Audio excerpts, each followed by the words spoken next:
Cordial saludo, compañeros. Mi nombre es Alexander Perdomo y curso segundo semestre de la carrera de licenciatura en Filosofía. En esta oportunidad quisiera compartir con ustedes el análisis crítico de las lecturas de la unidad 1, donde se nos asigna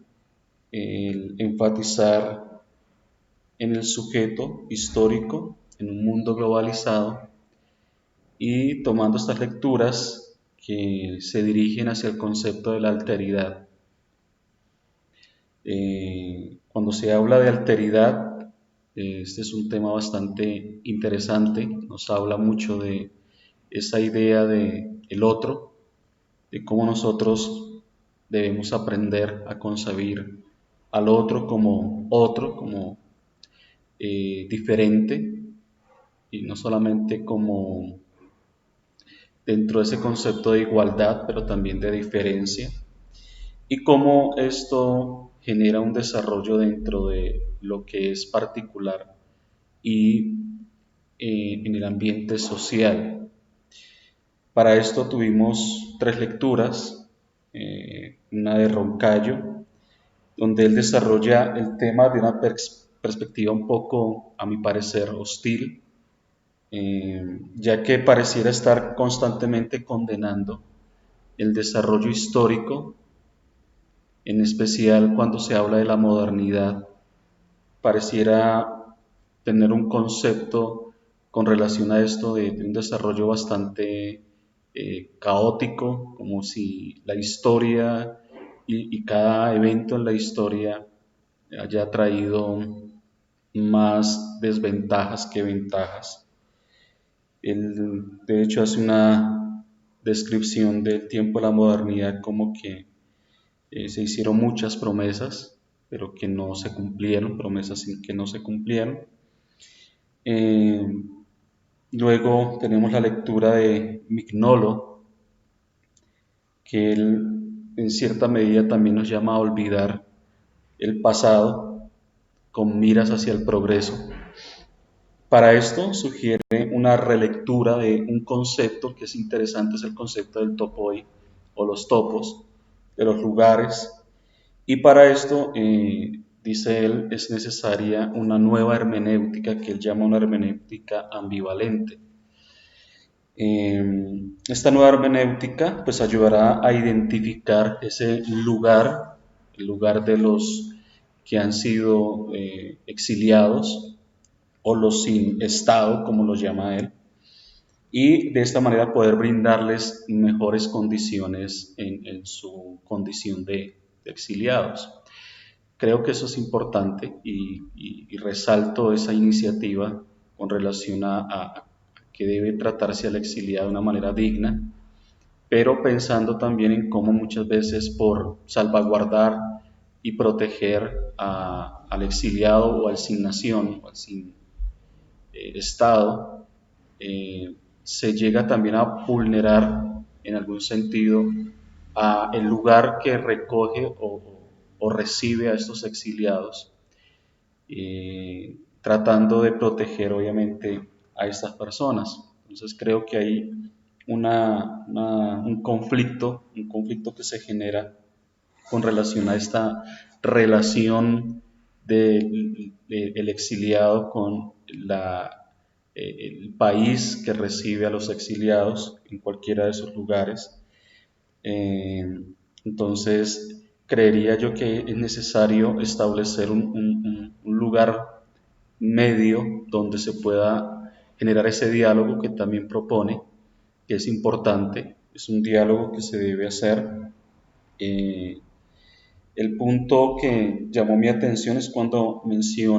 hace una mención de poner a dialogar los lugares, que creo que eso es supremamente importante, es necesario de hecho el hacerlo, creo que es algo que con lo que estoy de acuerdo también y pienso que se debe hacer, es dialogar, porque en esto se enriquece, se crece, se aprende, y creo que es una parte que se debe fortalecer, y no solamente fortalecer, sino también promover dentro del desarrollo. Ahora, creo que es importante también establecer los parámetros, porque él menciona de que hay muchas cosas que se hacen que no se deben hacer cuando llega un exiliado a alguna nación, y es la cantidad de trabas o exigencias o procesos en los cuales entra. Creo que eso es necesario hacer por muchas cosas, por protección, por seguridad, tanto de los exiliados como del país a donde van a vivir. Esto pues, obviamente se puede ver desde una perspectiva un poco más reducida, pensando en cómo nosotros en nuestras casas, en nuestros hogares, tenemos también ciertas reglas, ciertos parámetros para la protección, para el cuidado de nuestro hogar, de nuestra familia, que no cualquiera entra a nuestra familia, a nuestro hogar, y hay que tener ese cuidado. Entonces, por otro lado, Mignolo, habla también de que Occidente debe cambiar, y usa la palabra para eso, la descolonización, y con relación a esto entiendo su intención, pero no la comparto del todo, ya que esto de alguna manera nos impulsaría a negar ese mismo desarrollo que se ha venido trayendo a lo largo de los años, esa misma historia. Creo que no es sabio olvidarnos de nuestro pasado, desatender a nuestro pasado, porque de esa manera se ha construido nuestra historia, y sea para bien o para mal, o sea como se haya desarrollado, como se hayan dado los eventos, pues el resultado lo tenemos en el presente. Cosas positivas y cosas negativas podemos ver, pero es algo que no podemos olvidar, que no podemos abandonar, sino más bien tener bastante presente. El otro autor es Edson Loudor,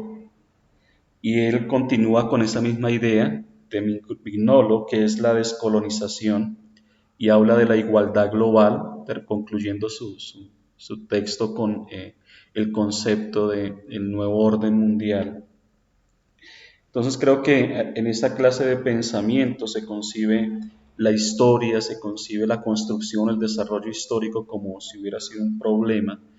y se omiten las cosas positivas, se dejan a un lado las cosas positivas que se han construido. Y en ese sentido es que yo veo un problema cuando ya Edson menciona la alteridad, dándole el sentido de incorporar todas las cosas, donde hay un desprendimiento de todas las cosas, cargando el concepto de la alteridad con el significado de rebeldía, desobediencia, como dice él, epistémica, donde aquellos que procuran el progreso, el desarrollo y el avance deben detenerse o conformarse a aquellos o acomodarse a aquellos que no quieren ese avance, que no quieren ese desarrollo, o que son, digamos, tienen otro objetivo que no es el desarrollo. Y creo que en ese sentido hay una idea que limita lo que es el sentido de comunidad, de progreso. Entonces ahí se alcanza a percibir una cierta contradicción cuando hablamos de progreso, pero olvidándonos del progreso. Entonces creo que ahí es mi percepción de cómo hay cierta contradicción ahí. Aparte de estas tres lecturas, yo traje también una conferencia que vi de Carlos Cuyem, quien también habla del concepto de la alteridad. Y para mí él tiene una perspectiva positiva de lo que es la historia con relación a lo histórico, viendo la modernidad como el logro, en sus logros, como llegar a ser iguales y libres, viendo la historia como un desarrollo, un avance, eh, y creo que eso es importante porque si nosotros olvidamos nuestra historia, podríamos tener algunos problemas. Y él, pues obviamente tiene un concepto un poco más positivo de este desarrollo, y él habla de un avance de la concepción del ser humano con relación a su semejante. Luego, primero como semejante, luego como su igual, y posteriormente lo ve como diferente. Entonces ya hasta el tiempo de la modernidad podemos darnos cuenta de cómo ese concepto se ha ido desarrollando, avanzando, ajustando, y habla de que muchas veces somos lentos como seres humanos en tener ese entendimiento acerca de este concepto, y que estos tres elementos, que es lo que es el semejante, el igual y el diferente, se ven desde una perspectiva cognitiva, del conocimiento, y que ya en el siglo XX pues obviamente llega otro concepto en relación con el que ya no está tan relacionado con el aspecto cognitivo, sino más bien ético, y dice que llegamos a saber que de nosotros mismos conducirnos a ser responsables, hablando de al otro en tanto el otro.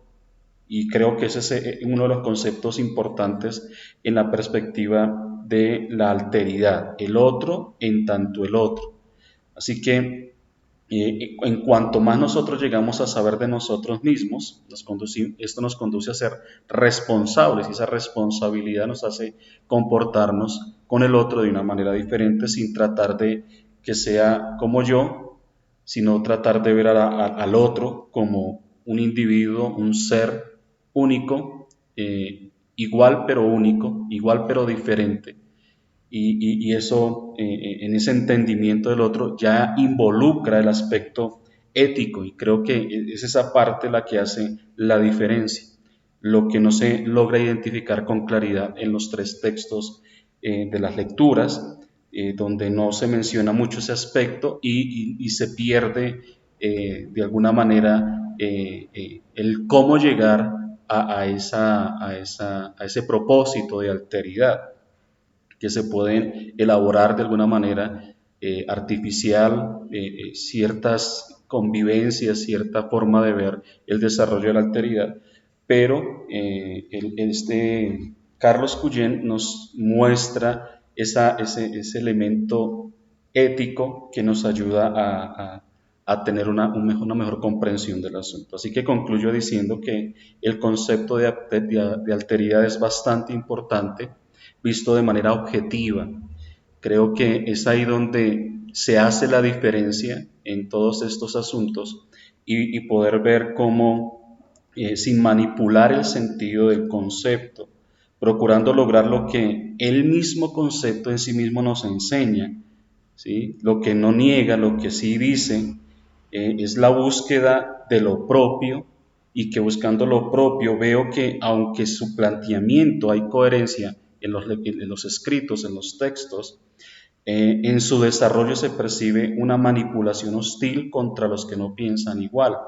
estigmatizando de antemano a los que no se ajustan a las ideas que se proponen. Y pues claramente coincido con Cuyén en que la idea de alteridad involucra ese sentido ético, y que sin él es imposible lograr la alteridad, lo que no se pudo identificar en los demás autores, que en cierta medida se contradicen. Este es mi análisis crítico acerca de estas lecturas. Espero una próxima oportunidad volver a compartir con ustedes. Muchas gracias.